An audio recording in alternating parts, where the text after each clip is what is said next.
جی ناظرین، خبر شامل کرتے ہیں آزاد کشمیر سے۔ مظفر آباد صدر مسلم لیگ نون آزاد کشمیر سعودی عرب حاجی احسان دانش نے کہا ہے کہ مسلم لیگ نون اس وقت ملک کی مضبوط ترین جماعت ہے، جبکہ آزاد کشمیر میں مسلم لیگ نون متحد و منظم جماعت ہے۔ ان خیالات کا اظہار انہوں نے مسلم لیگ نون کے 10ویں یوم تاسیس کے موقع پر میڈیا سے گفتگو کرتے ہوئے کہا۔ آئیے دیکھتے ہیں ان کی گفتگو کی چند جھلکیاں۔ بسم اللہ الرحمن الرحیم۔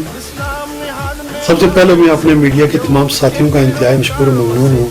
جنہوں نے مجھے موقع فراہم کیا کہ میں یوم تاسیس جو مسلم لیگ نون آزاد کشمیر کا 10واں یوم تاسیس ہے، اس کے موقع پر میں آپ کے ساتھ یہ اپنے ویو شیئر کر سکوں۔ یہ جو آج سے قائد پاکستان میاں محمد نواز شریف نے آزاد کشمیر کی عوام کی شدید اصرار پر مسلم لیگ نون آزاد کشمیر کا قیام عمل میں لایا تھا، اس میں یہ بہت زبردست انیشیٹو تھا ان کا، کیونکہ اس سے قبل جو ہے آزاد کشمیر میں 2 جماعتی نظام تھا، جس کی وجہ سے لوگ شدید مسائل کا شکار تھے۔ جب یہ تیسری جماعت کا قیام عمل میں لایا گیا تو اس میں راجہ محمد فاروق حیدر خان صاحب کا صدر مسلم لیگ نون آزاد کشمیر اور دیگر تمام سینئر اکابرین کا ان کی سخت محنت اور کاوش اس میں شامل تھی۔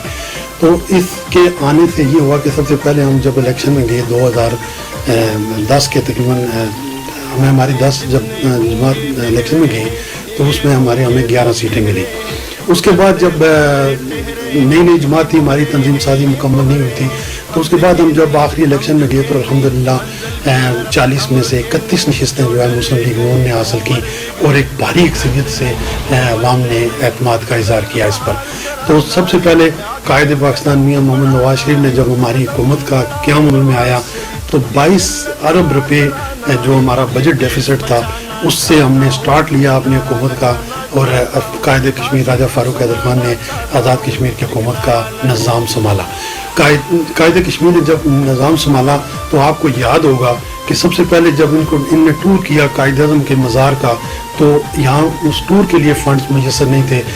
یہاں پیسے نہیں تھے موجود، پیسے فنڈز کی قلت تھی، اور انہوں نے زکوٰۃ فنڈ سے پیسے لے کر یہ ٹور مکمل کیا تھا۔ اور الحمدللہ انہوں نے آہستہ آہستہ اپنے کارکنوں کو اس اقتدار سے دور رکھا، اور اس میں وزیر اعظم ہاؤس میں بھی بلکہ شدید ناراضگیاں بھی ہوئیں، اس کے باوجود انہوں نے گڈ گورننس قائم کی اور میرٹ کی بحالی کی۔ سب سے پہلے انہوں نے میرٹ پہ بہت زبردست انیشیٹو لیا، جس سے ہمارے آزاد کشمیر کے بے شمار ایسے غریب پرور لوگ ہیں جن کو سواری زندگی ہم سوچ بھی نہیں سکتے کہ ان کو نوکری کا تصور کر سکتے تھے، ان کو جاب ملی ہیں، اور وہ اللہ کے ہاں ہماری جماعت کے لیے قائد پاکستان میاں محمد نواز شریف اور فاروق حیدر کے لیے دعا گو ہیں اور دعائیں کرتے ہیں۔ اس کے بعد انہوں نے جو زبردست انیشیٹو لیا، جو ہماری ختم نبوت کا بل تھا وہ ان نے اسمبلی سے پاس کرایا، یہ قائد کشمیر راجہ فاروق حیدر کا زبردست اقدام تھا۔ اس کے بعد کشمیر کونسل جو ایک سفید ہاتھی کی شکل میں ہمارے کشمیر میں قائم تھی، جس میں بے شمار کرپشن تھی، کروڑوں روپیہ جو ہمارا اربوں روپیہ جو فنڈز تھا وہ کرپشن کی نظر ہو جاتا تھا ہر 5 سال میں، اور وہ کشمیر کونسل کا خاتمہ کر کے فنڈ جو ہے گورنمنٹ آزاد کشمیر کو منتقل کیے۔ راجہ محمد فاروق حیدر خان کا بھی یہ زبردست انیشیٹو تھا اس سے۔ اور دوسرا جو انہوں نے کیا، جو اپنا کمیونٹی انفراسٹرکچر پروگرام کے تحت جو 30,000 منصوبے اس چوتھے سال جو ہے مکمل کیے انہوں نے لوکل گورنمنٹ کے تحت اور کچھ اسپیشل فنڈز کے تحت انہوں نے زبردست طریقے سے ان کو پایا تکمیل تک پہنچایا۔ اس کے بعد انہوں نے جتنی بھی ہمارے ہائی ویز تھیں تاوڑ سے لے کر نیلم تک، اور یہ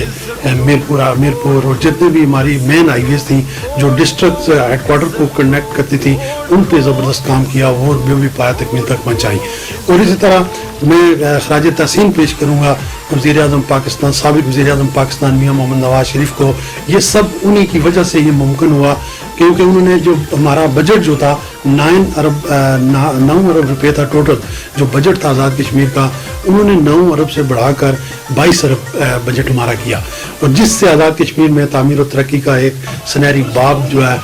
کھلا، اور لوگ ہمارے خوشحال ہوئے، اور ہماری آزاد کشمیر میں خوشحالی کی قدم بڑھا، وہ صرف اور صرف میاں محمد نواز شریف کی کاوش سے ہی ممکن ہوا۔ انشاءاللہ نئے الیکشن آنے والے ہیں، 4-5 مہینے کے بعد ہمیں پورا یقین ہے کہ آزاد کشمیر حکومت نے جو اقدامات کیے ہیں ان کی اس کارکردگی کی بنیاد پر انشاءاللہ ہم الیکشن میں جائیں گے. اور میں پہلے بھی کہہ چکا ہوں کہ انشاءاللہ یہ جی بی والا جو ہے سین نہیں دہرایا جائے گا، بلکہ یہاں انشاءاللہ اپنے جتنے بھی ہمارے اسمبلی ممبران ہیں وہ اپنے قائد پاکستان میاں محمد نواز شریف کے ساتھ چٹان کی طرح کھڑے ہیں، اور وہ اپنی نئی وفاداریاں تبدیل کریں گے اور اس مشکل وقت میں اپنی جماعت کا بھی ساتھ دیں گے. اور انشاءاللہ مسلم لیگ نون آزاد کشمیر ایک بار پھر حکومت سنبھالے گی اور الیکشن میں بھاری اکثریت سے کامیاب ہوگی. اور اس کے ساتھ ساتھ انشاءاللہ آئندہ جو مزید جو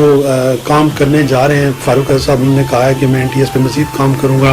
جو بھی پہلے تو یہ تھا کہ ٹیچرز کا NTS قائم کیا تھا انہوں نے، اور یہ ہماری حکومت نے کبھی ایک گولی کھائی تھی، اور اس کے باوجود ابھی انہوں نے کہا کہ جو بھی دوسرے اور تیسرے اور چوتھے پانچویں اسکیل تک جو لوگ اپوائنٹڈ ہو رہے ہیں میں ان کو بھی انشاءاللہ NTS